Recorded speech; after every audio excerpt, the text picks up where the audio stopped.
Enki, Enlil, Thoth, Anunnaki, Archons, Reptilians, Serpent beings, Illuminati, Singularity, Hammadi, Mind Control, latest, Gerald Clark, Leak Project. Ladies and gentlemen, thank you very much for joining us this edition of Leak Project. I'm your host, Rex Bear, and we have returning guest, Gerald Clark with us. We dive into a bounty of topics, and we get deep, folks. Gerald actually worked with DARPA for 7 years, and during much of that time, he programmed AI networks combined with computer chips that he essentially designed from scratch to run some of the most incredible programs you could imagine. And this was almost 20 years ago. We talk in detail about Thoth, Hermetics, the ancient teachings that go all the way back to Atlantis. We get into the Archons, the Serpent beings, the Hammadi treaties. We talk about the holographic model of the universe. Gerald gets into detail on lower dimensional beings, the age of Aquarius. Now, some of you might listen to this presentation 3-4 times and still want to go back into it because the amount of detail and depth that is presented is way above and beyond your typical hour-and-a-half program. So make sure not to be multitasking through much of this presentation if you want to grasp the concept. And hey, if not, if you want to play Scrabble at the same time, that's great too. You just might not get as much in-depth understanding as you would if you could just put full force energy into this presentation. Gerald Clark's YouTube channel is amazing. Check it out. Gerald Clark's website is also great, geraldclark77.com. And I want to recommend you guys use the code LEAKPROJECT at geraldclark77.com because you will get a 10% discount on all of his products. You've got Mercury Rising, the 7th planet, the Anunnaki of Nibiru, 2 must-reads. Also, a 7-foot vinyl scroll, what I had called the genealogy of the gods, because he's able to break down so many different deities that go back thousands and thousands of years from a multitude of texts and scriptures. And he puts a name of many of these Anunnaki members that are a part of the Galactic Council that is referred to. And this isn't just Zechariah Sitchin, folks. There are many ancient texts way before Mr. Sitchin that refer to the Anunnaki and what they are. Hope you enjoy the presentation. Also, if you're wanting to eat healthier and you're looking for some alternative recipes or good recipes for vegan foods, check out Artistic Vegan. Krista Clark has a fantastic cooking show. She does great podcasts on her YouTube channel. And the food is second to none. And you feel good after you eat it. Have a wonderful day wherever you are, and be the change you want to see. This is Rex Bear. Talk to you soon.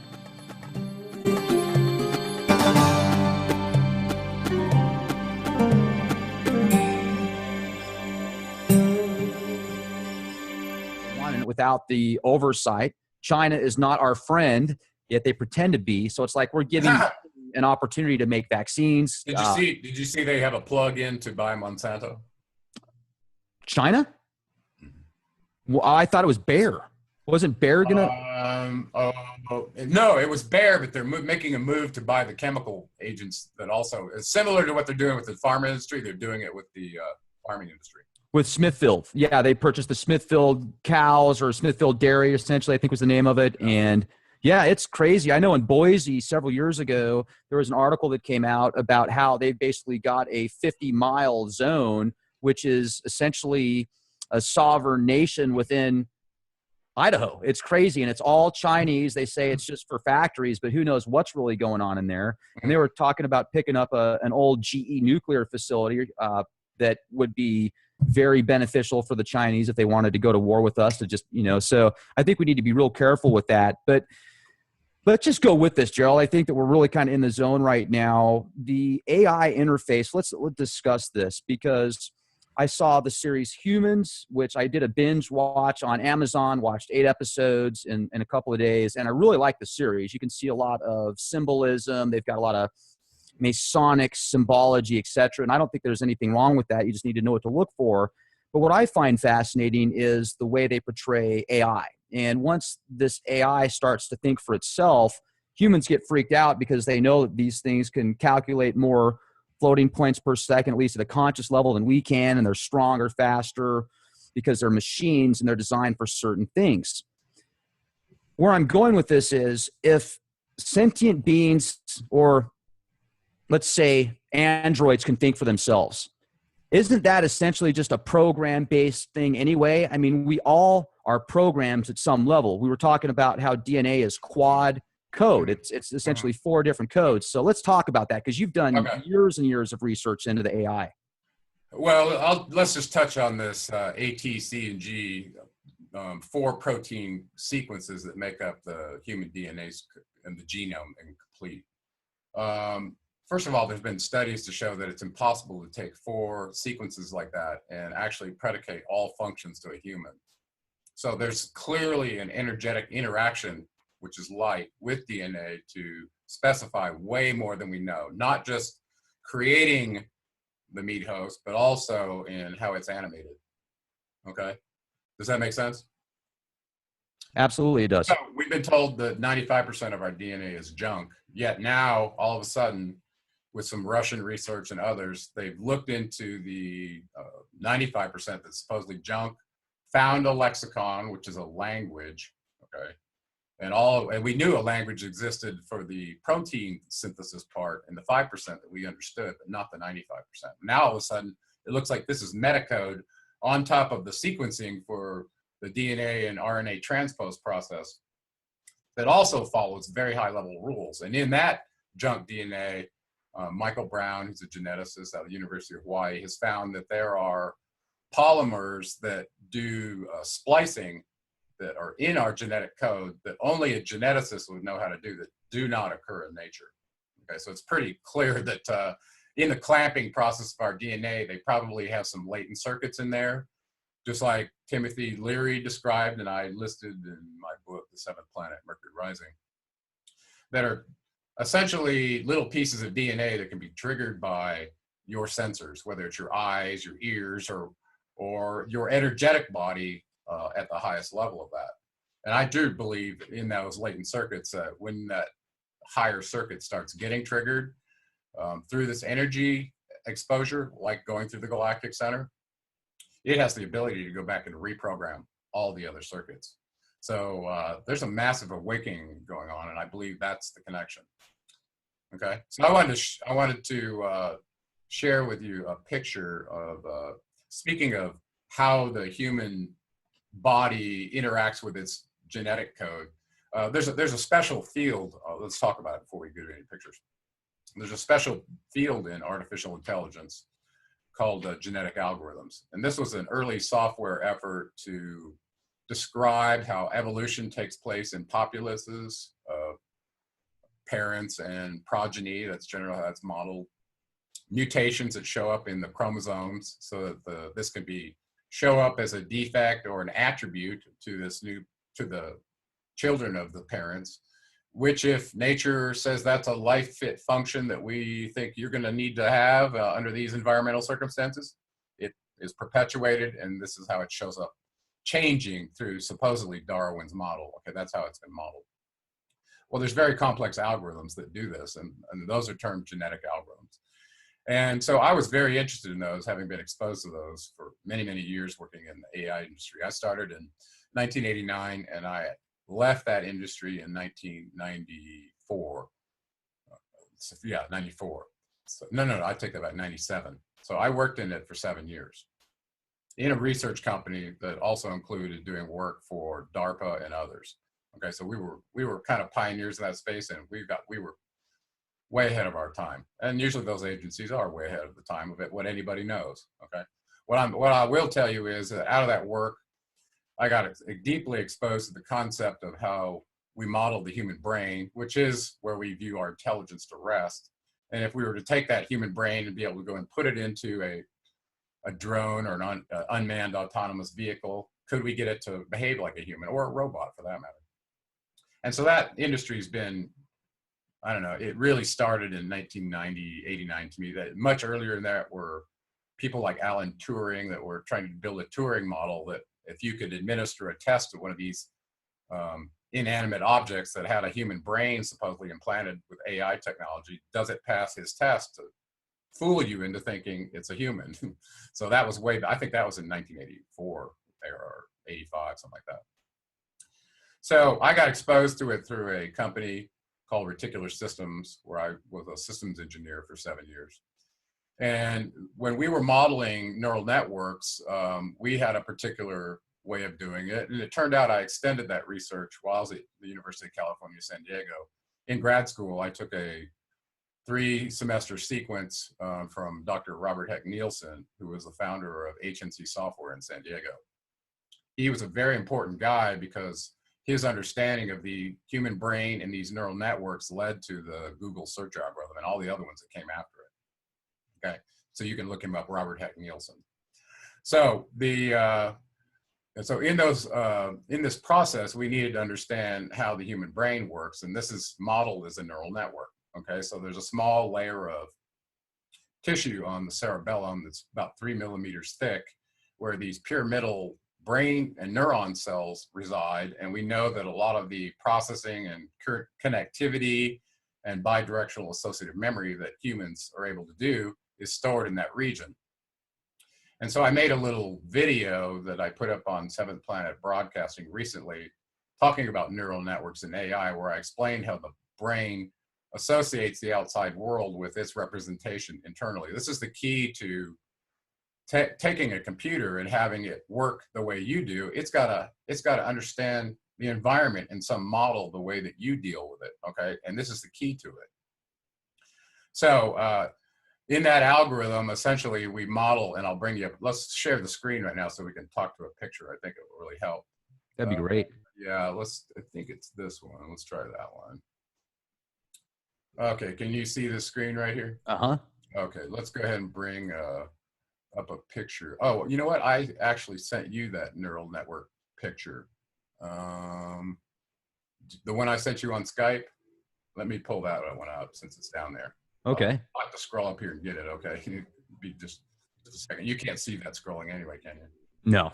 Okay, good. All right. All those terrible pictures. No, I'm kidding.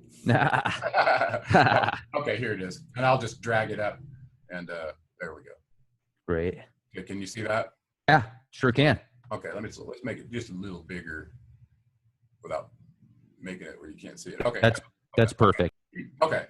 So imagine the brain is modeled as a rectangular grid of a whole bunch of these little circles. Okay, you see those little circles I'm pointing at with my mouse? Yeah. Okay. Those are neural cells.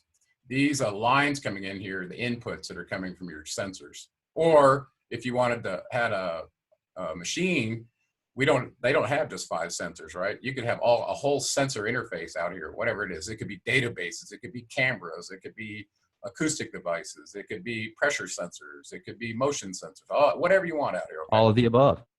Many more sensors than a human has. So let's just stick with eyes, ears, nose, touch, and and hearing. Okay, that kind of stuff for a human, you only got 5. I got to say one thing real quick to that, because you just sparked a memory in my mind, Gerald. I was a huge fan, still am, of Battlestar Galactica. I watched the whole series. I'm referring to the 2nd edition of Battlestar Galactica. Mm-hmm. It seemed like every episode they just brought a new powerhouse to the table. It's got a lot of prophecy and symbology, and the Cylons are so fascinating. But I remember one talk that the Cylons had with each other, the top 5, I think. There was these multiple copies of these select Cylons. And the one that created the other one said, "Why did you create us in this body where we can only see 0.01% of the electromagnetic light spectrum, and we can only hear from 20 hertz to 20 kilohertz?" And the way that this person expressed it, he was so furious because he felt like he was trapped and confined with the sensors that most humans have, yet the abilities that he could have been given because he was created was far beyond that. So I found that very interesting and connected to what you're talking about right now. Native Americans had a model that's discussed how the tortoise compared itself with the eagle and its lack of capabilities compared to what one got to the other, right? Right. Same analogy. So yeah. Well, yeah, it's clear our senses are quite clamped compared to lots of even critters in nature. So let's figure out how this crazy artificial intelligence computer works. Okay, this is the one they're trying to model, right? Okay, so in these neural cells, they have all kinds of neurons and axons and dendrites that are the connectivity that go to the cell. You with me? Okay, so imagine you get exposed to something and you affiliate that object with some pattern of these cells in this matrix. And I don't care what it is, an apple, a beach ball, whatever it is, it gets associated with these neurons in your brain, and somehow when you see it, you recognize it. You all go, oh, that's a beach ball, right? Well, how does that work? Well, suppose through this first one is your eyes, this line coming in here, and it hits this neural cell, and you start this out, at birth, when they first are born, go through this process of affiliating the outside world with a token pattern. That's what we call them, tokens. So imagine a unique set of these cells that are interconnected. This one might be colored in, and that one might be colored in, and this one might be colored in, okay? Meaning that when I see a beach ball, from this distance and this angle, I go, that's a beach ball, and those cells light up. And they may be different for you than they are for somewhere else. This is your perception filter, right? Your skewed perception filter, okay? So you do this from multiple angles, multiple light levels, over multiple times, and no matter what angle or distance or light level you see that beach ball, you go, that's a beach ball. Well, now think about that. What you've just trained is this neural network to have those tokens light up under all those circumstances. That's a beach ball. Okay. Gotcha. It's a very powerful capability that humans have. Now try and imagine you've got to teach a machine to do that. How would you do it? This is the problem, okay? Right? This was AI's problem. So it turns out that the neural network was the key to that. As they further understood how you arrange these cells and these interconnected wires in your brain and how those wires get established or don't have any connection at all, it determines what that token pattern is when you see the beach ball. So this is context-based memory. I see a beach ball, the image of a beach ball comes up in my mind, those tokens light up, and there may be other connectivities out from that token that then trigger all the context-based emotions and all the other senses that were tied to that, if there was one. If it was just a passive, look, beach ball, I have no interaction in it, you may not have any ties to your emotion. But if you remember, if it brings up the memory of you floating in the water at the beach and the sun hitting you in the face and the water washing you back into the shore as you're clinging to the ball and all this, you may have a whole survival affiliation with that ball, because as a young child, you might, that thing saved me from crashing and drowning in the water, all those kind of things. And it's different for every person, okay? So a beach ball may bring up sheer joy for someone and sheer terror for someone else. Mm-hmm. Make sense? Okay, so if we make this matrix big enough of circles and lines that can be iteratively programmed, so the interconnectivity evolves, it adapts to your experience of the external space, you will have a unique set of a neural map of your translation from the outside world to your inside world. And it's a bidirectional map, by the way, okay? And we call this bidirectional associative memory. It goes back and forth. So when a context comes up and you've got to remember some old information, it's the same thing. It's got to go deep into your memory, find that library book, pull out that chapter, go to that paragraph, get that sentence, and boom, you pull it out, right? That's the associative part of recalling from the memory versus training it.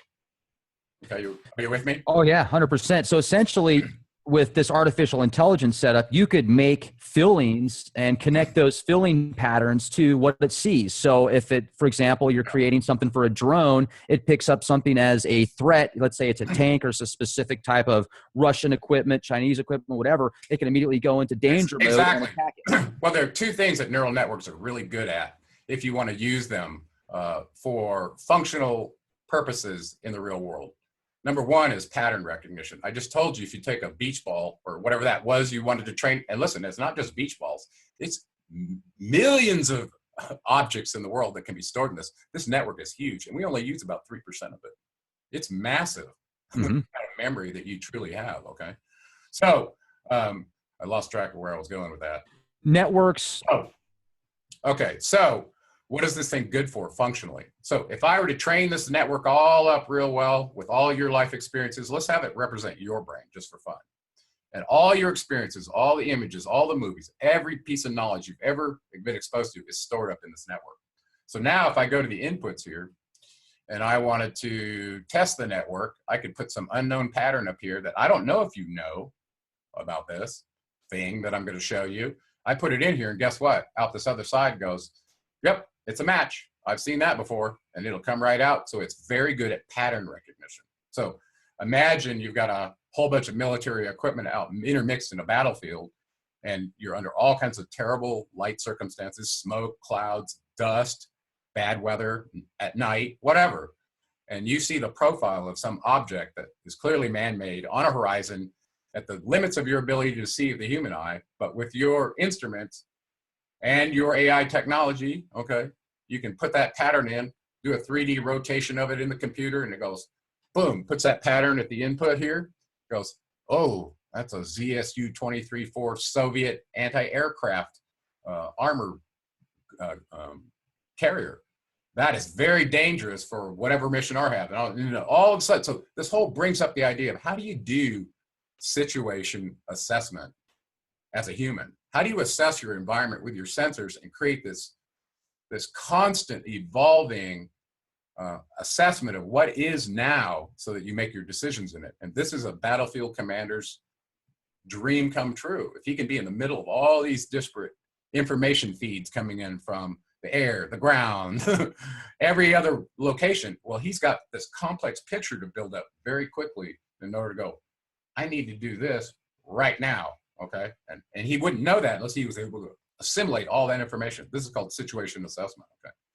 Very, very important. And whether it's on a battlefield or in the middle of a CEO boardroom and you're looking at all your competitors, it's no different, okay? So pattern recognition, neural networks are awesome. The other thing is they're very good at prediction. And this is where the Minority Report kind of stuff comes in, okay? Imagine this represents you, and I were to go put as a input scenario to the front end of this network, dissident and or sovereign citizen or defender of the Constitution. Just put that up there.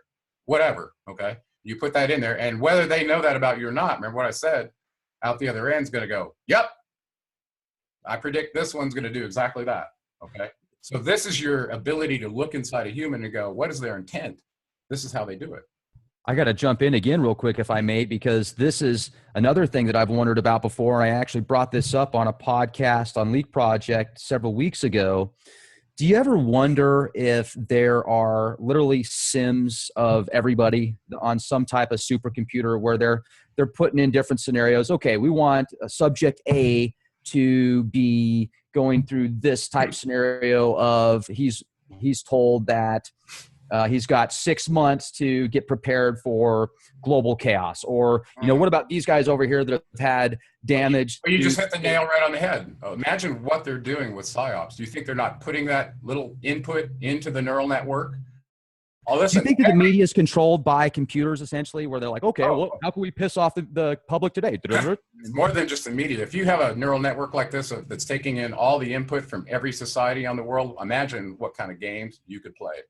Exactly. So that's what's going on with all these different military exercises. Jade Helm 15, all those were designed using Jade Helm was designed for that. I've heard that, but I haven't really seen any. Yeah, that's exactly. So, you run the false flag up the pole, you put it the input of your neural network and you make your predictions. So if I do this, this happens. I do this, this happens. Boom. Imagine you have a crystal ball into some time space in the future between the time you decide to do this event and what the outcome is. It's like cause and effect, right?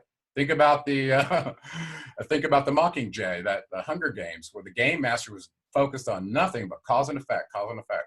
Well, this is how they do it. Now, what I brought up on the screen here for you to see is how I actually did this in grad school. I decided to take this neural net idea, take this population dynamic algorithm that involved chromosomes and a mutation, right, to cause a population to adapt. And I was looking at this from the standpoint of trying to understand myself and the population and where we're going as a species, truly.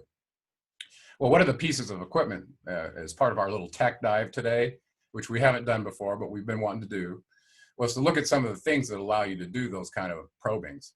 Okay. And one of them was the idea of a programmable chip with these little neural cells in it, like the neural network I just showed you, that you could program the interconnect any way you wanted so that it could be adaptive. Okay. You don't want to just go buy a chip. It's got fixed function. Here's your inputs from the world. Okay. And this, all I can do is what I'm programmed to do, right? I can't come up with new rules for me to adapt. Okay. So this kind of chip, this kind of change in technology allowed us to start playing some really interesting games. It's like a massive parallel processor, just like your brain. So imagine this little box right here, this little Vertex, Xilinx Vertex FPGA, a field programmable gate array. It's an array of little gates in there. Each one is programmable with arithmetic functions and connectivity and little cells that can store stuff, just like those cells I showed you in the neural network diagram. Okay. Okay. So imagine you've got a huge neural network inside here that you created out of little connectivities, and every cell can connect to every cell in this matrix. And this thing is quite large, okay? Very large, as a matter of fact. So this technology allowed me to model human evolution using genetic chromosomal algorithms or genetic algorithms with mutations in the chromosome to see if I could take a circuit card like this, stick it in a rover, put it on another planet, and without giving it all the a priori if-then rules, could it adapt to its inputs and do the mission that that rover was given? Okay, you understand what I'm saying? So we're trying to test artificial intelligence now in something, in a survivable situation like a human would do. Okay, you understand? Absolutely. So this was my graduate work and my PhD work, was evolvable hardware. So we knew how to do this with software, but software could not run fast enough to do real-time processing using an evolutionary algorithm. And evolution takes generations to change, right, to show up. We're talking about solving problems in real time using that method. And I had some findings that disappointed me. Evolution doesn't solve problems in real time, not according to what we learned from Darwin. This was profound what I learned, Rex. Listen, if you're waiting for a zygote to get a genetic chromosomal mutation to show up as an attribute to adapt to a quick overnight environmental change, that's not possible. The only way this model works is the genetics had to be changeable, sensitive to the environment, and they had to be able to change all at once. Imagine we had a earth shift, a tectonic shift or an axis change, and all of a sudden Greenland, which used to be tropical, gets frozen overnight. Well, every animal that's used to that temperature of tropical cannot survive a sudden temperature change overnight. But we know through history, the critters have done it, okay? Look at the reptiles. They're a warm-blooded species, and somehow they adapted. Well, look what they can do. They can go into a stasis state while in hibernation, practically not using energy at all, and many other animals can as well. This is an adaptation to the environment that we don't have. See what I'm saying? Absolutely. Bottom line is, evolution may take place, or changes in our genetics may take place with the old model where you get mutations at the birth, the child has this attribute, it's dominant, so it shows up in the species. That takes a long time. Think about that child has to grow up to be an adult, have kids, blah, blah, blah, and perpetuate it out enough of a male and female have to have it, right? So at least this life cycle of two of those things, those entities, those children, have to grow up to the reproductive age to even have that attribute possibly show up. Well, listen, we're talking about an overnight change, and no animal matures overnight, except maybe a gadfly that has 24-hour lifespan. You know what I'm saying? Right. Okay, but that's not what we're talking about. So I was at a loss going, okay, well, this whole theory and this whole AI concept of mutations at birth to get a change to adapt, that didn't work in real time. And I actually fell flat on my face. Some of these algorithms use stochastic processes, which are random, okay? So they pick a random seed, put it into the chromosome, run it through the whole population, have kids, expose it to the life function. Do they survive? Okay, they're good. They get to stay in, and eventually they become a parent. And they go through this loop and loop and loop until you finally iterated and landed on a solution that's genetically viable. I lost you there. I'm still here. Okay, I'm going to go to, I can't go to speaker view when I'm sharing. Anyway, so that's the idea. But you don't have a picture, buddy, that comes up when you go away. So we got to go put one in there. Oh, sorry about that. Yeah, All yeah, right. yeah, that's a drag for the editor. So anyway, so that left me a little short applying a genetic algorithm to a real-time processing problem.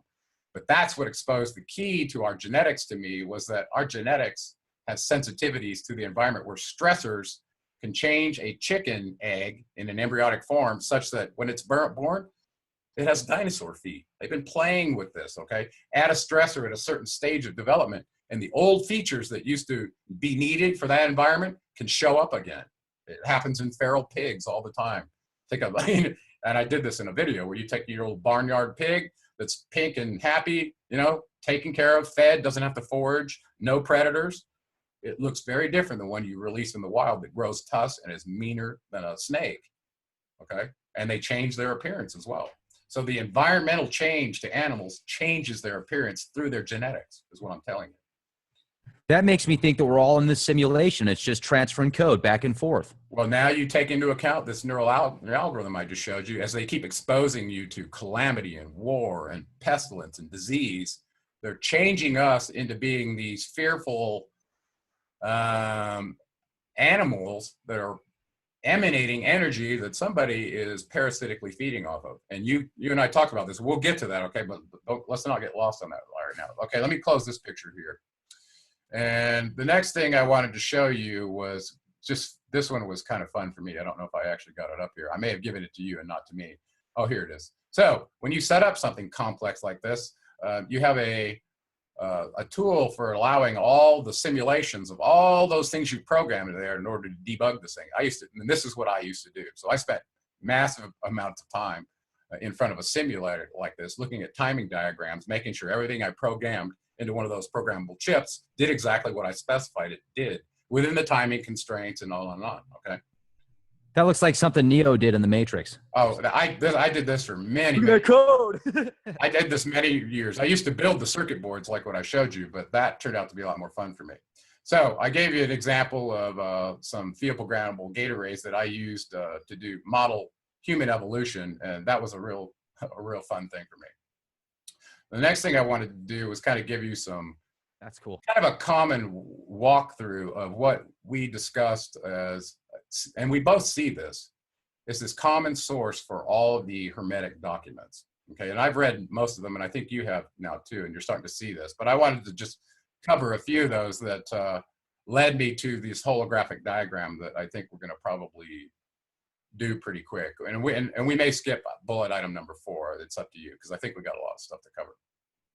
So let's start with a document you like, which I like as well, is these Gnostic documents. Okay, so we found these scrolls in a jar in Egypt, in the Egyptian area, or North Africa. I don't remember exactly. It was in Hammadi in Egypt, 1945. This peasant literally uncovered a jar of these scriptures. It was incredible.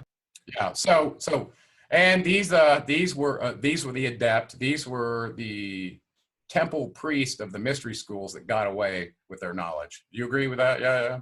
And I do too. And actually, of this document, I think it tells a very real and better believable story of the character, the biblical character of Jesus, which is going to be kind of at the key of all this. So, great source. And the inspiration for all of this to the mystery schools in Egypt was their chief priest of the Great White Brotherhood, was none other than Thoth, okay, in their documents. And this, you can read that anywhere in their documents. He shows up all over in the Egyptian Book of the Dead, him and Osiris and Isis, okay? Turns out they're relatives, right? And we'll explain that. Okay, so that was the first one that I thought was really great. The second one that I read that I thought really correlated those lessons really well, and it didn't do it more from a direct, okay, we were the adept priests writing this. It did it more from a different viewpoint. And all these documents, what I found was they're all saying the same thing with different viewpoints written in different times. Okay, if you haven't read this one, Hermetic Philosophy of Ancient Egypt and Greece, it very well ties in with the Nag Hammadi for anybody's looking. Of course, Thoth, Hermes, was at the core of the writings. And according to the records, he wrote 35,000 books himself over his incarnations. Wow. And we've only got a few of them, right? That was another one. One of my favorites that resonated so deeply with me, and I think it's written more for a scientist, actually, now that I realize how technical it is, was the Emerald Tablets. And of course, in the Emerald Tablets, Thoth claims he himself wrote those tablets. This is not translation from someone. He says this is directly from me. Like the Nag Hammadis, it's a time capsule of some knowledge that hasn't been through 50 different translations in different languages. All right. So I included the Emerald Tablets in my book, The Seventh Planet Mercury Rising, because I realized after reading all these other ones, this was another one from Thoth, but it told the story that a scientist could get. And that's why I ended up sticking with that one as my primary, even though all the other ones are great too. Jay and others really like this one. This is the Lost Teachings of Atlantis, the Children of the Law of One. And these go, all these documents ultimately go back to Atlantis, just so you know. Okay, and this one in particular, they like because it's told through humans that are adepts studying this knowledge and all their experiences and their understandings of it. It's not just, okay, here's a tablet, translate it, and then you get it, okay? There's all the human part of understanding that's included that. And some people really like that. Me as a scientist, I like it, but I like the data, okay? I like it directly from the source, okay? So Right. for me, the Emerald Tablets trumps all of them from that standpoint, because it's directly from Thoth, not through a Gnostic or an Adept or anyone else, okay? And so, but they all correlate, and they're all saying the same thing when you really study them all. And there's lots more of them, by the way, other than these. The last one that I really liked, I don't know if I got it up here. Oh, yeah.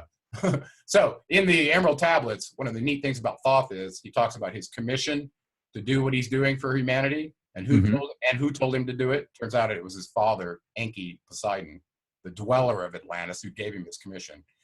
And in Manly P. Hall's book, it's about page 48. I didn't pull it up for you exactly. There's a discussion between Poimander and Hermes, okay, who is Thoth. And in this discussion, he's not talking to his father, he's talking to the creator of all. And I had been looking for this conversation between he and the creator of all to supplant what happened in the Emerald Tablets, where he talked to the 9 cycle masters, who are representative as the right-hand agents of the creator of all in coordinating all the galactic wobbles at the various different dimensions. We're going to go over that, okay? But this discussion between Poimander and Hermes in this book gave me 3 different perspectives on Thoth that just drove it home for me. Not only did the universal spirit commission him to do what he's doing for humanity, his father did it, and in the Adapa tale, which is in my 3rd chapter in Seventh Planet Mercury Rising, where Adapa goes to heaven, Anu gave him the same commission. Okay, so all these high-level beings are saying the same thing about Thoth's mission for us. It is amazing, absolutely amazing. So I highly recommend this book to really drive the stake home of who this being Thoth is. It was the source of all this hermetic knowledge. Okay, do I have anything else on that? No. Oh. So let's move on a little bit. So we talked about his commission in number 4 here, item number 4. And what I wanted to do now is kind of bring up a model that I worked on. Once I read the Emerald Tablets, he told us all about the constructs of the universe, and he was very clear about it if you took notes. Well, I did it, and I came up with a little picture, and I wanted to share that with you. Okay, and I put this on my blog, so if people want a deep understanding of it, I'll give you the blog link so you can go read about this. So in that Emerald Tablets, Thoth, from his scientific standpoint, starts disclosing when he was taken around a tour of the galaxy, what it is he saw and how everything fit together. Okay, so starting from the bottom here, I'm going to start from there instead of where we are. No, let's start from our perspective. Let's start from the Earth. So from the Earth, he describes us being trapped here in an avatar body whose spirit is of the creator of all. We are made of a energy that is linked to the sun, soul, spirit. He calls the creator of all. And eventually, at the end of the Emerald Tablets, he actually does give it the word God, but he doesn't do it for a long time, probably because of the negative connotations and the thousands of words that have been used for this being, okay, whatever it is. You with me? Oh, yeah, absolutely. Okay, so starting from the Earth, he describes us being matter, and that our spirit is obviously able to leave our avatar bodies and go to a certain level depending on what we're allowed to do. If you don't have this Ba energy right here, he separates it into the Ba and the Ka. The Ka energy is your energy you're born into the illusion of the hologram with. Everybody's born into Ka, okay? The Ba energy is an energy that's woken up inside of you that belongs to the Sun Soul Spirit that allows you passage through the portal at what he calls the duat. Okay, so through an out-of-body experience, people are able to cruise around, and you can read Robert Monroe's book, Journeys Out of the Body, and see some of the dimensional travels he described as locale 1, 2, and 3. And he clearly saw that there were dimensional barriers around our Earth. Well, it turns out there are real electromagnetic barriers around the Earth, and I'll talk about that in the next picture, okay? But these are the Van Allen belts, okay? And they're really real, okay? At the outermost boundary of that, he describes a portal of which humans that have an active bioenergy are allowed to go, okay? And so let's not get caught on the journey and the whole thing, but and the next picture shows the dimensions a lot better. But in general, this is what our holographic prison looks like. I think every planet that's occupied by slave species like us probably has some sort of control structure like this, if I had to guess. And we have an interface that we can work with to determine our ability to go forward in our evolutionary path. And so that was really important to me. According to him, Osiris guards the portal at the duat. Okay, at the duat is made up of 12 houses of illusion. This is the 4th dimension. So we're in the 3rd dimension here. The duat is the boundary between the 3rd, 4th, and 5th dimension. Okay, duat means 2. So you got an access out this way and the access back into our portal. Okay, so these 12 houses of illusion are occupied by some of the ancient Egyptian gods that you will see in the Emerald Tablets, including Isis and Horus and several others, okay? And there's also, so if you try to go through this portal and you don't have this path, out-of-body experience, you will be stopped, okay? So this is your restriction, okay? So suppose you get here and you've been able to make it through Osiris, who's guarding the gate and is going to give you a little test when he gets there, and he tells you exactly what he's going to ask you when you show up there. Remember the feather test in the Egyptian Book of the Dead? Here it is. No. Okay, well, when the soul is about to be judged, he's presented to Horus, Anubis is standing there, and Osiris and Isis are there to judge which way they go. And the weighing of the soul, with the feather versus the soul. So if you got that's right. And so this is kind of analogous to this exact model he gave us, okay? So if you make it to this place, you're going to get a little test to see whether you're going to be allowed to go through. According to Thoth, if you're in the duat and you pass through, by saying, I am the light, in me is no darkness, it's in the Emerald Tablets, you'll remember that part. Right. You have access to the 6th dimension, which he says that they have a home there called a Rulu. Now, whether this is in the Pleiades or whether it's Orion's belt, just exactly where this is not clear to me, okay? But they call it a Rulu. Enki is apparently in charge of the lighthouse, okay? And that includes Horus, Isis, basically the Enki clan, right? And what's there. And on the other side, in the Dark Lords controlled by Enlil, he is the Dark Lord or the Prince of Rulu, okay? And he shows up in the Emerald Tablets taking Thoth's mother hostage, and her name was Reshignal, okay? So you'll see that in there. That's what they're talking about. It was this dimensional travel that Thoth did in his little process to go get her unenslaved. All right, we don't get lost in the story. So at the 7th and 8th level, between this 6th dimension and the creator of all circle of light, we have what's called dimensions of chaos. And Thoth goes into detail in one of the tablets talking about the lords from Orulu, whose only job is to fend off chaos from destroying the whole model. So you remember that movie where Ra was up in this, what was the movie? Jupiter Ascending? Yeah, Jupiter Ascending. And he was fighting off the chaos, remember? Wasn't he the one that basically gave openings to other planets, and he was the watcher over everything? Right. Yeah, I remember. And he was throwing some weapons whenever this celestial dragon. That's badass. Yeah, well, now let me check this out. Now you're going to realize the celestial dragon in the Poimander was the spirit of the universe. It is the creator of all. So the dragon has been completely demonized by the Archons, just so you know now. Just like everything else. So the universal spirit of the dragon was the creator of all that met Hermes in the Poimander. So there you go. Boom. So now think about this St. George slaying the dragon. There's a psyop there, buddy. Yeah. Okay, so this creator, and I don't want to get lost in this creator of all specified from the void, our construct of our holographic simulator. This one set up the top simulator. 13th Floor, the movie, they had simulators within simulators, okay? There's a simulator, Classic. Yeah. a simulator Yeah. for us using this electromagnetic barrier, Project Bluebeam, blah, blah, blah. You're in a simulator here with the false Merkaba fields and everything else they're putting in here, okay? Well, this top level simulator didn't impose that. The enslavers did that, okay? The creator of all didn't do that to us. The creator of all created two things out of the void. One was called the law of time, which from my analysis of how Thoth described it, is a cymatic vibration that's eternal. And he goes through asking the cycle masters everything he can learn about time in Emerald Tablet number 10. Very, very interesting read. One of my absolute favorites. And my write-up on Emerald Tablet 10 is epic. Okay. Okay. The other thing. Is that available at GeraldClark77.com? It's also on my YouTube channel. I put out that section of my audio book, the Emerald Tablets. That's only chapter 5 from my book. So I put those out there. I've got the annotated version on my YouTube channel and a straight reading of the tablets from my audiobook without my commentary. Both of them are on my YouTube channel now. Great. Okay. So the other one, the other thing, this box over here that was so interesting to me was this creator of all created the laws of matter.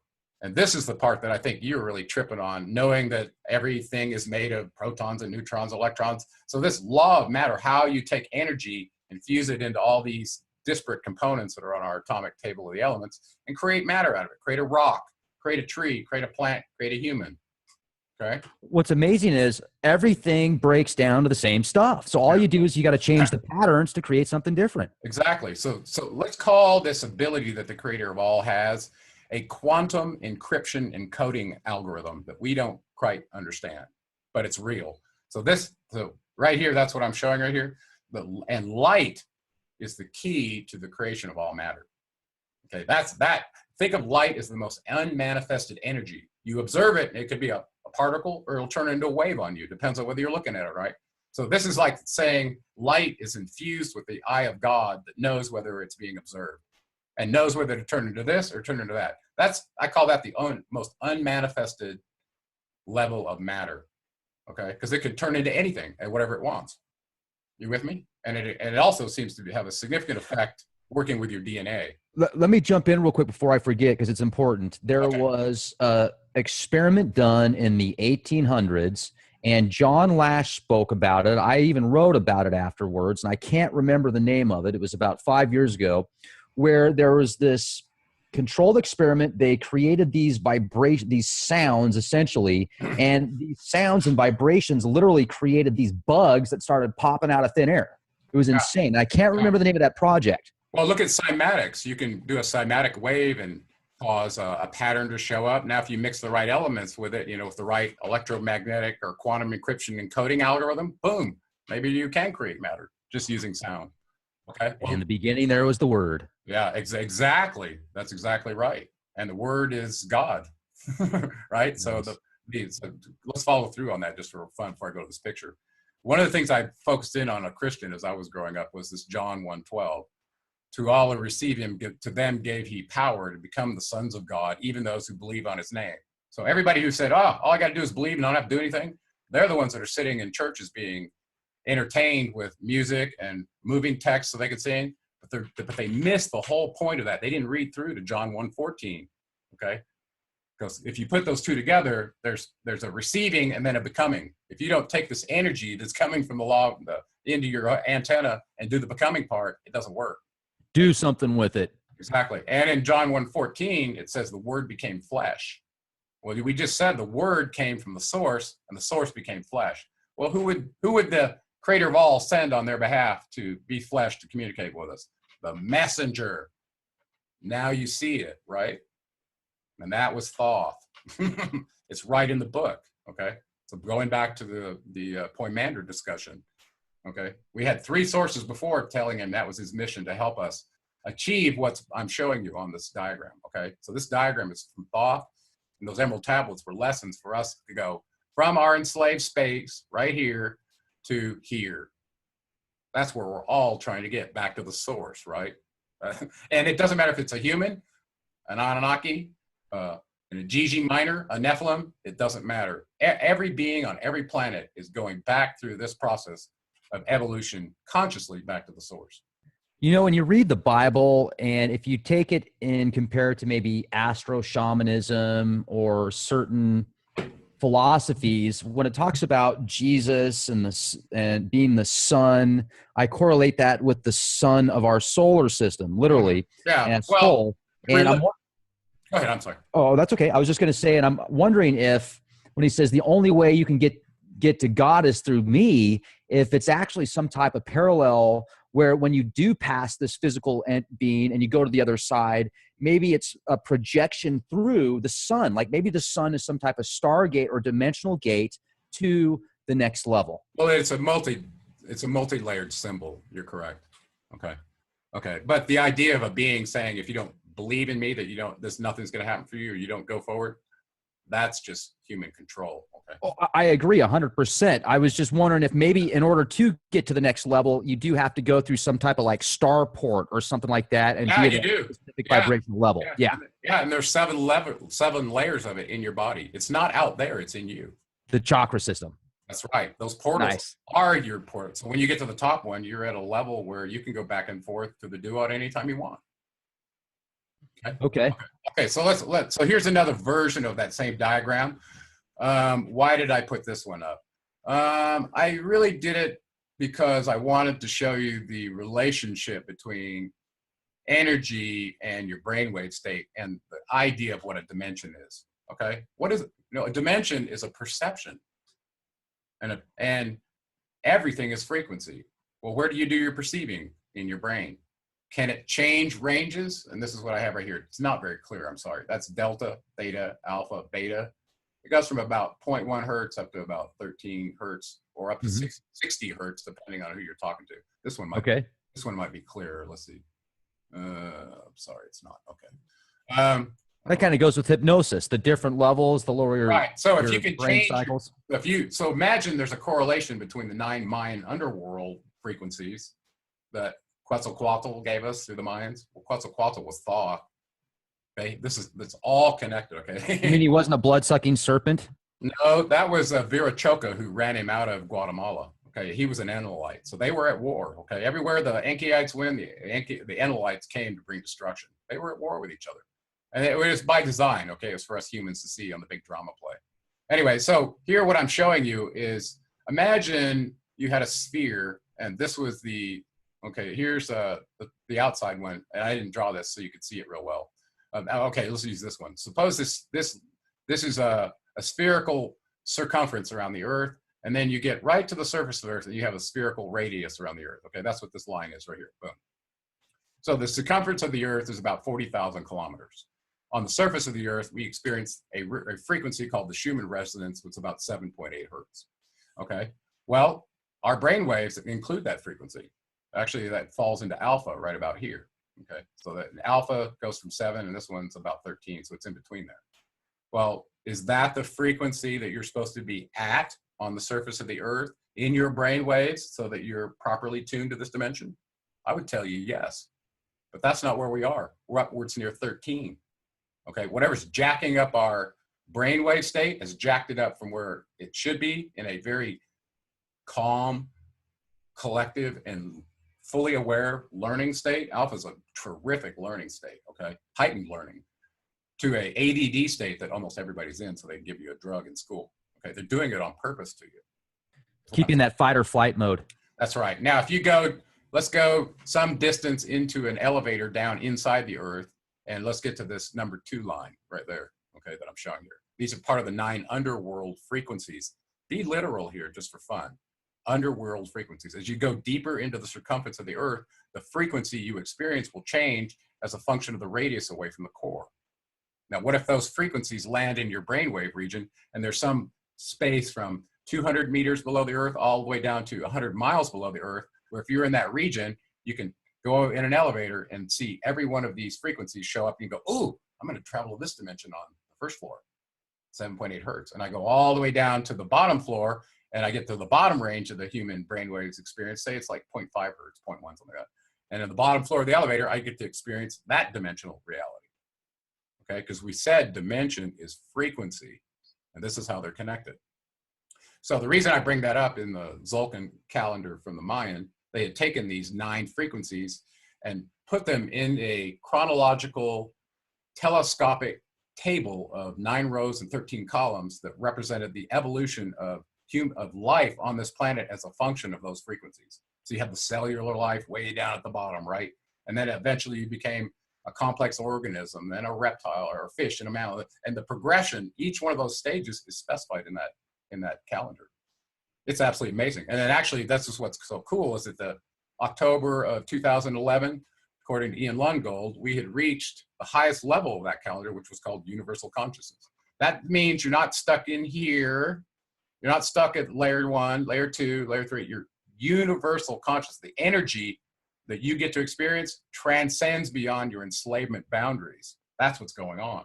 So is that the year of Aquarius? Is that when the year of Aquarius started? Well, it's more about the point where you reach the great year and land in the precession of the equinox in the Milky Way center, because that's where this energy that's hitting our meat modems is so much stronger than outside that band. Okay, so think about the Earth traveling, I'm going to do it over here so you can see it, up and down in a sinusoidal wave like this through a center line. Let's call this line right there the center, okay? I know it's not. Imagine that's the center of the Milky Way galaxy. And our whole solar system, not just our Earth, is traveling like this. It's wobbling because the whole Milky Way galaxy wobbles, and all the debris that it's trailing behind it, swirling it in a circle. We're just one of those debris fields. We call it our solar system. Well, it's wobbling, catching up and back and forth, being attracted by this deep, deep energetic rift that is so strong. The gravity is so strong in there. What does it do? It's absorbing light into the threshold of a black hole at the middle, which is 14 trillion miles in diameter. That's how big it is. It is massive, okay? So when you pass through this energy field that black hole is creating in a sinusoidal way, your whole solar system, things happen, okay? Well, that was the ideal place to pick where humans get exposed to the most energy. Their meat modems and their latent circuits might start coming on, right? And that's a great place to reference this wobble on the Earth to go, where do you start counting a great year if it's going to precess by 25,920 years? Well, you do it right from the middle of the line where it's going through on the graph, like you would anything else, okay? It just so happens that Aquarius lines up with that point at the galactic center. So not only is it the age of Aquarius that's so important, the important part is we're entering the galactic center that changes the experience of the slaves in their meat modems. So that's like, maybe it's 2 in 1. Maybe that Right. they all connect together. Right. You know, So you got to have gasoline to drive the car. Well, it's good and bad. And from Drumvallo's teachings, when we reach this stage, you're going to start manifesting. And this is also true from the Mayan teachings. When you reach this stage of universal consciousness, you're at the closest place where you're a co-creator with the creator of all, like here.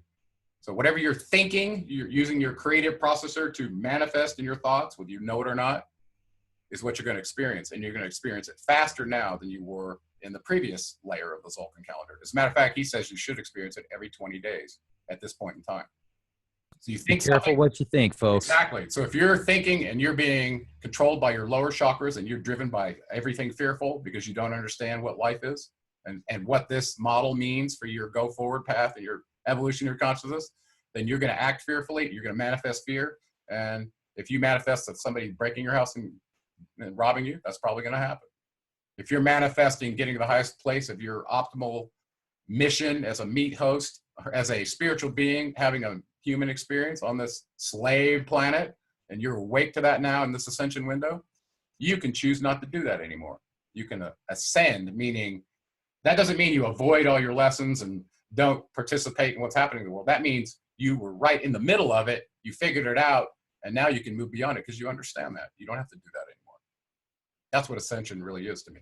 You can choose now to have a higher role as an avatar being if you want to. You want to be an ascended master and come back and help humans on this planet? Maybe you want to go to one of these other parallel dimensions. By the way, we didn't do dimensions justice. Let me bring this other diagram back up. I think it'd be fun to be like Silver Surfer.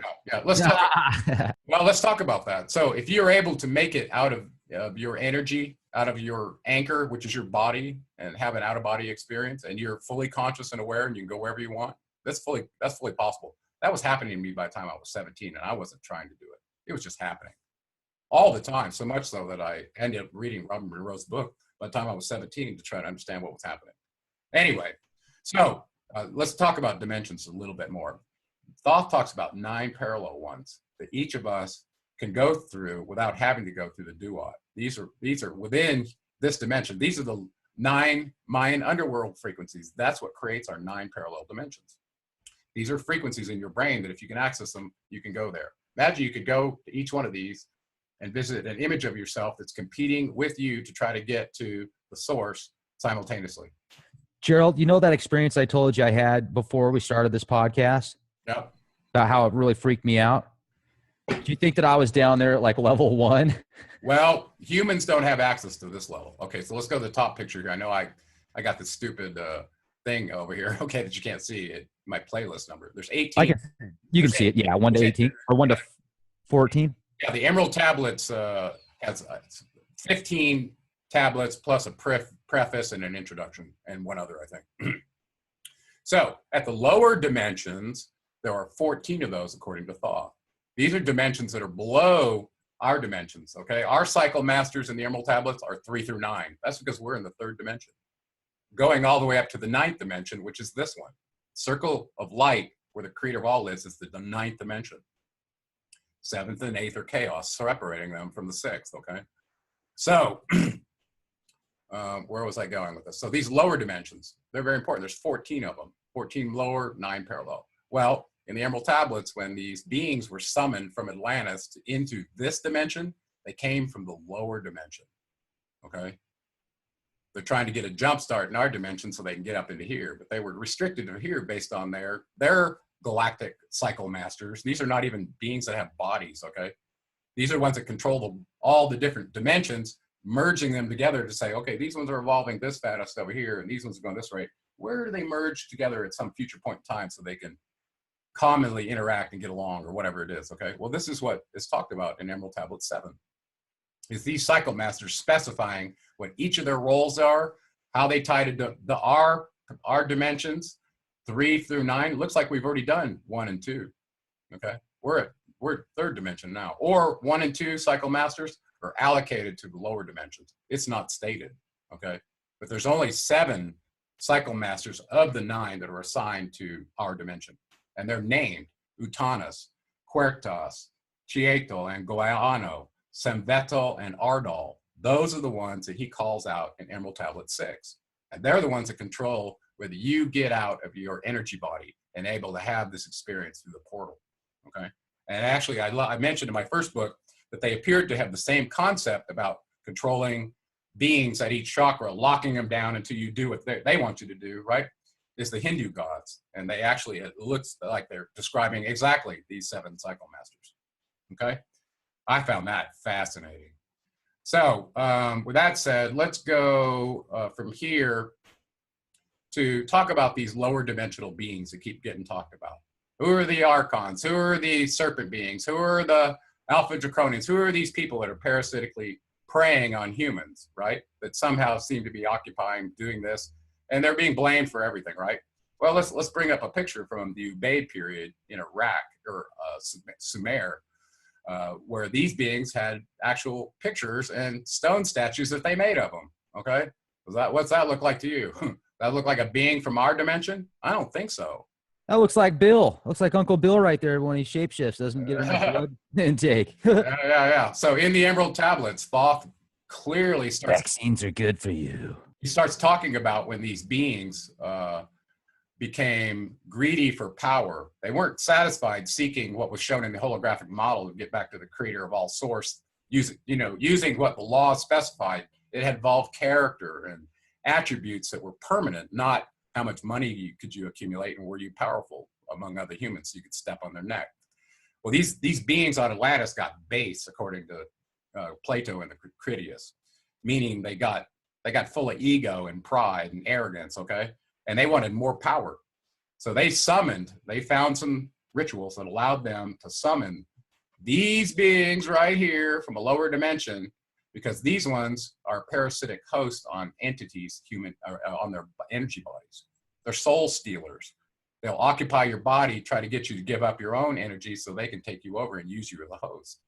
Well, these are the ones that are being portrayed as occupying the bodies in the movie. That is a documentary. It's not just a production. They live. Okay. Which, by the way, Rodney Piper came out before he passed and said exactly that on record. Yeah. Well, listen, Thoth said it in the Emerald Tablets. In the Poimander, he talks about it. In the Nag Hammadi, they talk about the Archon energy that was created to do this. Okay. The Archons were some of the offspring of the Anunnaki that stayed in the Levant region, that were the evil entities to the Jewish tradition at that time. And that's where it's kind of Egypt. It was Egypt and is the Levant area, and eventually became Greece. But these were the beings they were talking about. Okay. Some of the Anunnaki aligned with these beings, and they turned them into their Al-Qaeda army to go occupy bodies and control. So they didn't have to be the fall guys. Understand? We still do that today with our three-letter agencies.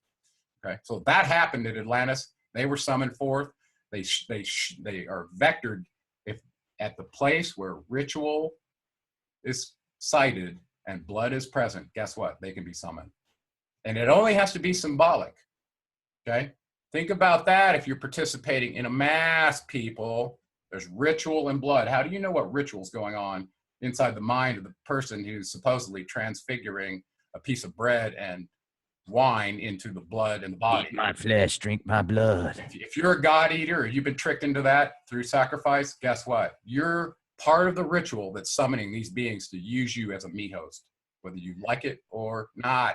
Now let me jump in real quick and play devil's advocate here for a second. There are certain, whatever your intent is, if you have a specific intent or force and you want to fill up a certain object or water or blood or flesh or a rock or a box or a car, that's cool. I mean, it's really the intent. And if you read Initiation into Hermetics by Franz Barden, he specifically says you can fill up these objects. But if you're doing it on a mass scale of darkness, which is really the underlying tone of many of these religions, is control and suppression, then you're feeding the system that is suppressing you. But at the same time, it's really weird, Gerald, because we've talked about our religious beliefs and stuff before. Or spiritual beliefs, let's say that. I was raised Christian. You were raised, I think, Catholic. And actually, I was raised Baptist, and I was kind of pushed into being a Catholic through marriage. Yeah, but through slavery and mind control. So essentially, raised Christian, Lutheran, went to a great church, really cool people. But then when I broke out of the religion, it's just because of all the research I did. But then since then, there were times that I would go into a church because, my friends wanted me to go, my family wanted me to go. And I got really good energy, like to the point to where the hair on my arms was standing up, and I almost felt guilty and like, it was weird. I don't know how to explain it. So I don't know, man. What do you think about that? Is that just my mind playing tricks on me because of or is it real energy? And it's good people have the right intentions. Where a couple of people are gathered together, somebody promised there would I be also, right? Whoever that was. It's all about your intent, right? It's like people have out-of-body experiences. They're always afraid, I'm going to have an interaction with some negative entity. Well, guess what? You have the power to specify who you want to have an encounter with and who you don't with. Okay, so I love my experiences. If you go flailing around through life and don't know what you want, you're going to get what you get. My dad used to say, stand for something or you'll fall for anything. Well said. Wise words. Yeah. So anyway, the document I brought up next was what Thoth said to do when you encounter one of these dark entities that's occupying someone else or is trying to do it to you.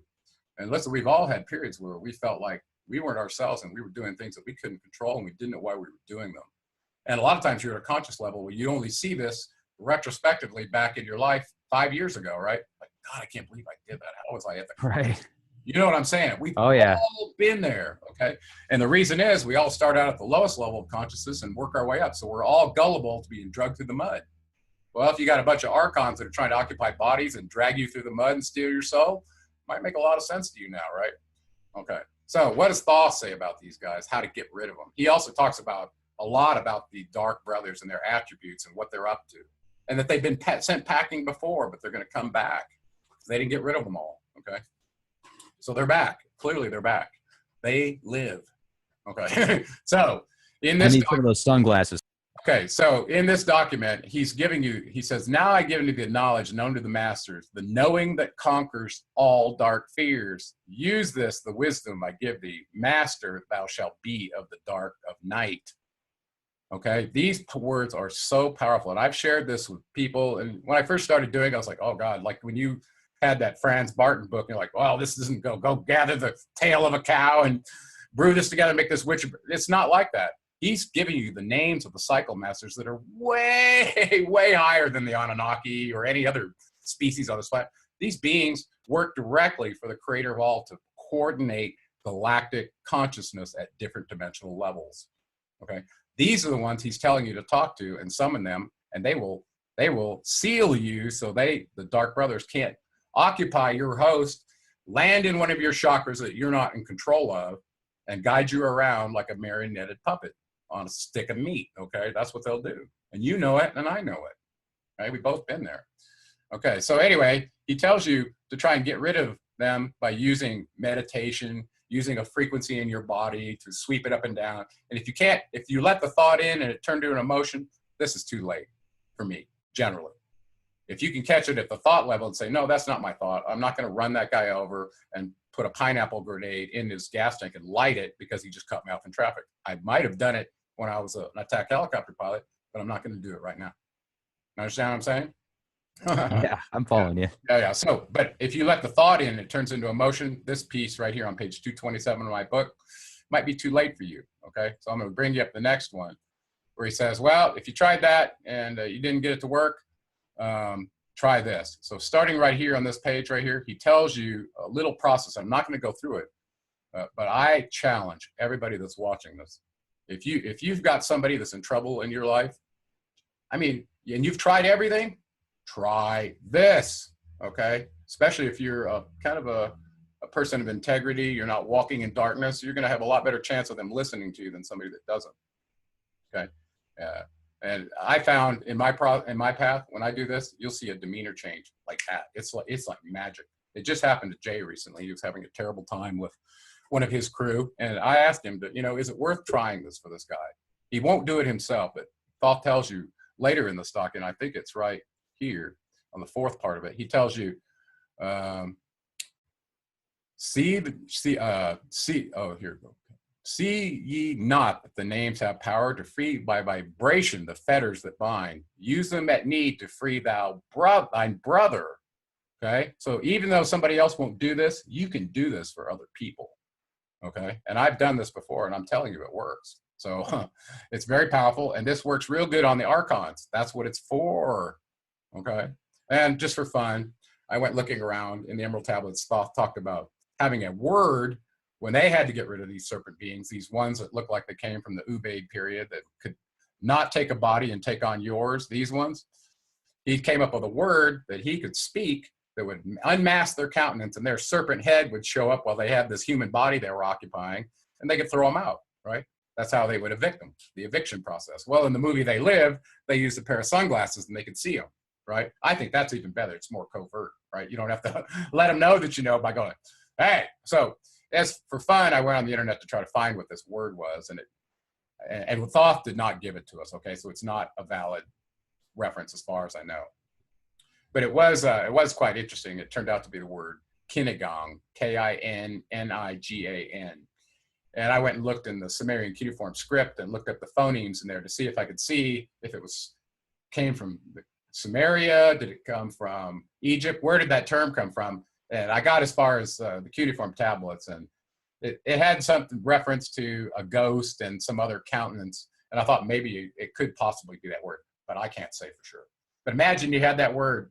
You and I'd go in the t-shirt business, put on every t-shirt. Okay, so it goes, what's that word? Kinigan. And all of a sudden you'd see these serpent beings showing up. It'd be time to stop chewing bubble gum, right? Wouldn't that be a trip? All of a sudden, like their tongues are popping out of their. That'd be awesome. And we bring you now the greatest beer ever brewed, Kinigan. Half the bar, people stand up and they're like, what? Anyway. That'd be great, man. That'd be great. You could do that on a global scale. You could do like these podcasts. We could just say it in a podcast and then go 50,000 of them. Okay. I didn't pull up a bunch of pictures or anything for you for this last topic, so I'm going to stop sharing this. Okay. Okay. You and I had this discussion about human energy and structure, and I think you heard a discussion about structure, its function, and energy on DOT from Zach. Mm-hmm. You probably didn't make the connection of what that was about. This was a paper I wrote when I was in Hawaii trying to understand the human energy body and how all this fits together. Okay. Okay. So what is structural integration? I came across it because it looks like a method for changing the meat host, changing this structure so that it has a better relationship with energy, in particular the gravity field. Okay, and gravity is often looked at as a force field that can be dissipated through the human body. And you're like a stacked set of rocks. Okay, imagine you could be modeled as a human as 7 segments of rocks stacked on top of each other. And you know, when you stack rocks, if you get the bottom rock a little out of place, what it does to the top rock, they have to be displaced, right? Mm-hmm. Like that. So imagine a human is a set of stacked rocks with a elastic band right through the middle of them that kind of holds them all together. Okay, this is your connective tissue body. Well, we know that it's true for the human body, just like it is for a stack of rocks. If you don't stand up straight in the gravity field, you'll end up with lordosis, kyphotic humps, your head all leaned over. You'll have terrible posture, right? Everybody knows that. Okay. Did you say that? I'm going to stand up here better or sit up there. Okay. So, it's the chair, man. It's not so I've done a lot. So just so you know, in 2003, my boy was almost 5. He was 4 going on 5. He was still in braces on his legs. He was born with a genetic disorder and had massive medical problems. But the biggest one in our face was he couldn't walk because of what was happening to his connective tissue that was very, very loose. He had a syndrome that went with that, and that was just one of the symptoms. Okay, so this connective tissue has a lot to do with how your structure is in the first place. It's like the white material inside of an orange. When you slice it open, you have these little cavities, and then you have the meat of the orange, and it's surrounded by this white stuff. You got to peel it off, right? Well, that white stuff is the connective tissue in your body that gives that meat inside there a place to form. That connective tissue establishes the template for your body, essentially. Okay, and it's very susceptible to being damaged from impacts, from torsion, from lots of things. Okay, and when you're born, it's random. It's connected to bones. It's connected where it shouldn't be. It's connected to each other. It's connected to muscle tissue. And because of that, most humans are a structural mess their whole life, and they don't even know it. They adapt to it, and bandage gets put in here. This gets short up over here, but it's all still in the body. So structural integration, its goal is to loosen up that connective tissue so that you can relate the entire organism using lines and planes to what we know to be an orthogonal field on our Earth, which is gravity, the strongest force we encounter. So there's a direct connection that I found between structure and the function of the body. Clearly, if you're more flexible, you could have a rubber guard in the ring in the UFC versus somebody who can't do that. Understand? It gives you certain functions if you do something to your structure.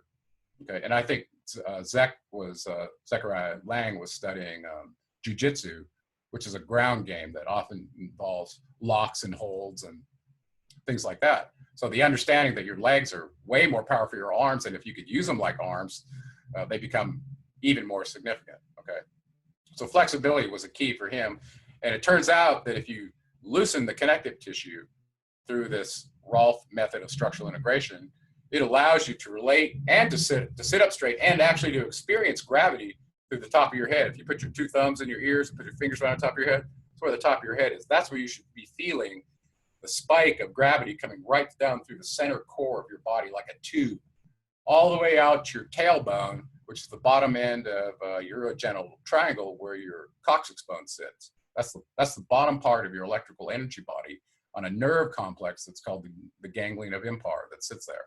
Okay, so that's the negative sign of your battery. And the positive sign sits right up here in your sphenopalatine ganglia inside your nasal concha. Okay, so when you're standing up in the gravity field, all of a sudden, this term of a human antenna or a meat modem might make a lot more sense to you because we are electrical beings and our relationship to gravity is part of that. Okay, so ignoring gravity is probably the worst thing any human could do. Okay, And so through this process of structural integration, an initial person would be exposed to a sequence of manipulative moves that are done manually, usually with the elbow or the hand, at a very specific, very slow integrative rate that your nervous system can stay with. You know, you're kind of getting in tune with their nervous system, and it's not designed to ever hurt by people who are modern practitioners of the work.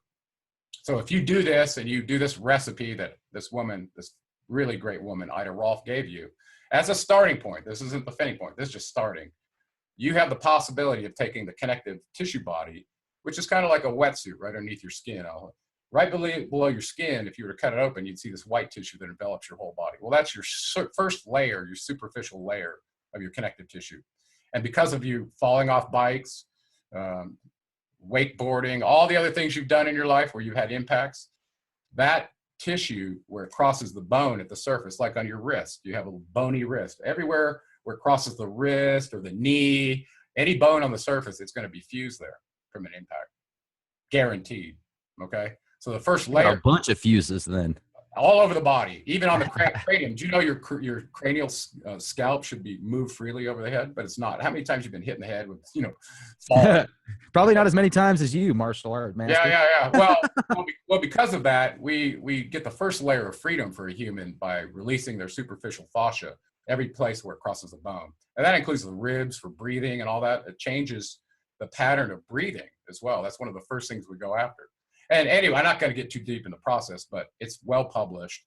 And this process, ultimately, if the human plays the gravity game and decides to take this last vertebra, that's the biggest one, and keep the ear hole right over the shoulder, and so that bowling ball is balanced up there, not stressing the structure that it's sitting on, you have the potential to find where the top of your head is and actually feel gravity, probably for the very first time in your life.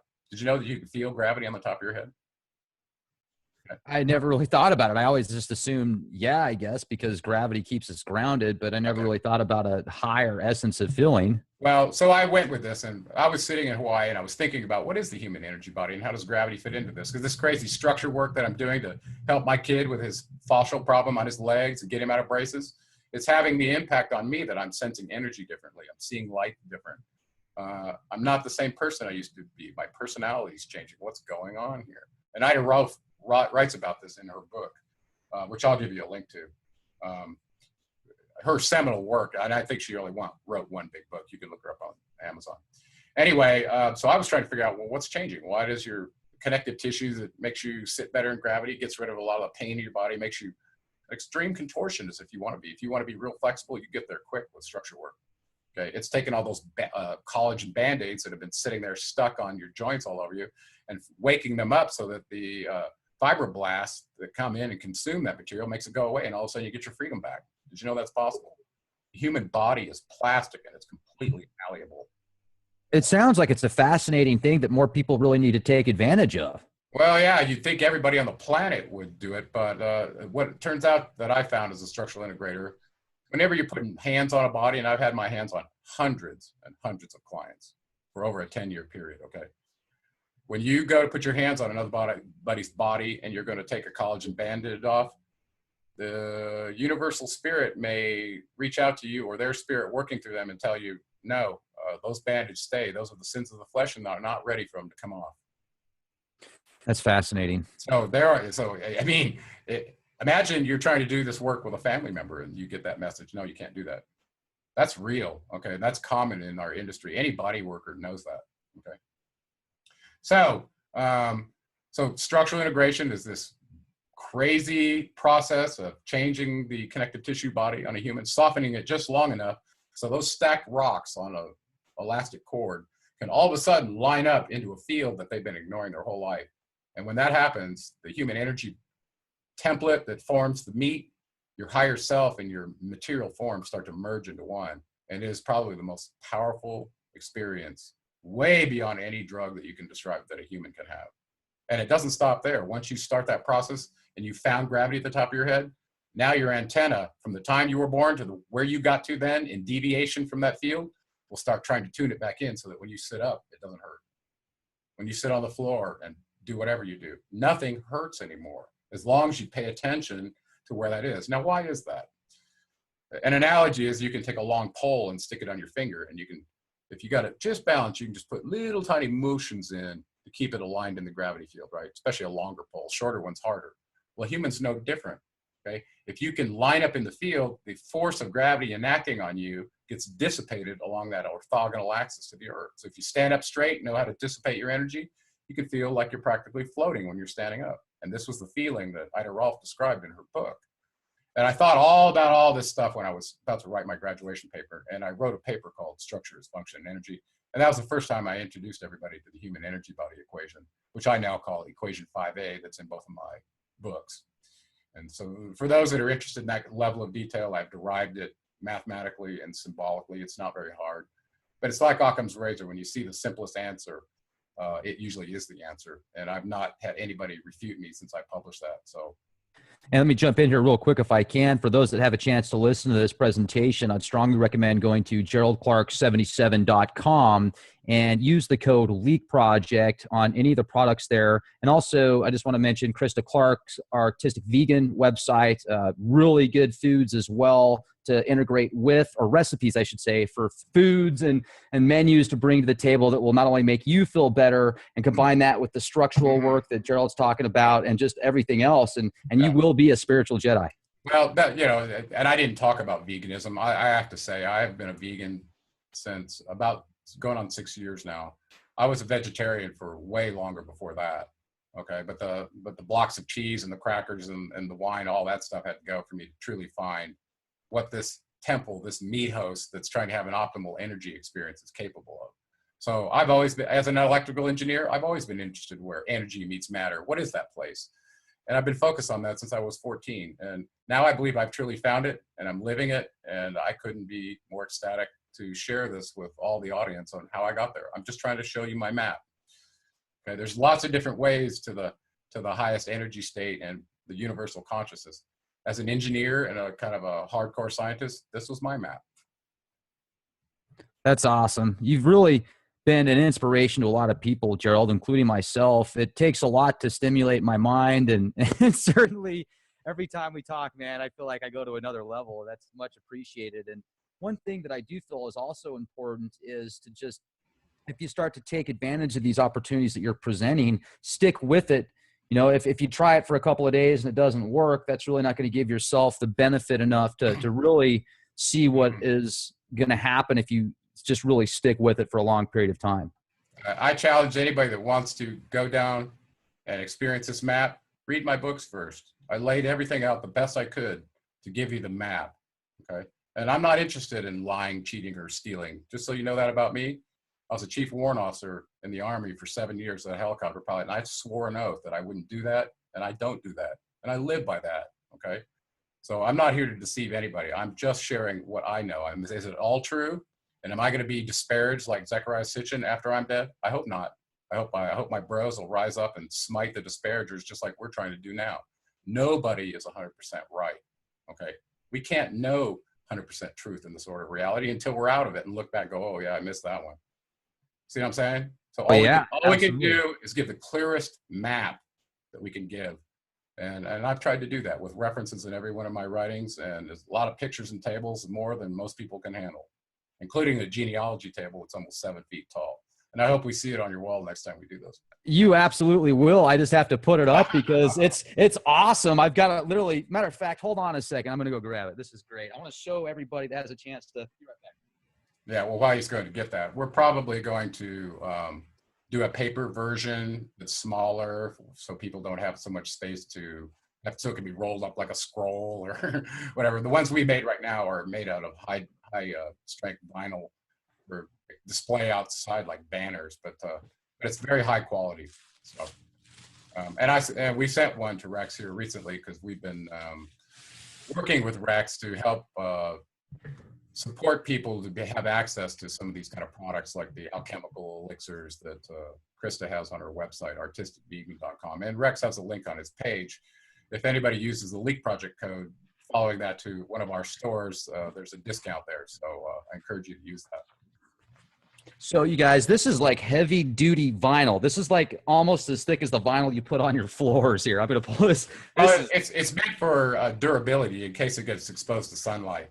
Okay. So it's kind of like those banners you see outside on buildings that can last a long time. It's probably overkill. Like I was just saying to your audience that we may want to do a paper version that looks like ancient Nag Hammadi paper that's been rolled up in a jar or something like that. It even smells good. It's got that vinyl, you know, that brand new vinyl smell to it. That would be cool, Gerald. I like that. Yeah. So this is it. Yeah. I'm going to put this on like a frame of some type. I'll probably use some type of plywood or something for the back of it. Hold it up again, and I'm going to shut up because when I was talking, it was showing me, not your thing. Hold it up again. So this is the vinyl scroll, and as you can see here, I don't know how well you can see it, but I mean, it is just beautiful. And talk about a centerpiece. If you want to use this, it's a lot taller than my frame here. If you want to use this as a centerpiece for your house or for somebody that's a seeker, I mean, this is just a gourmet buffet of dots blocking the audio. Yeah, but that's cool. Yeah, but it is quite a conversation piece when somebody walks in and sees something like that on your wall. Yeah, this is great. Mm-hmm. It's like 100 degrees in my garage if I'm sweating like a pig, so that's why I usually don't do video through the whole thing here.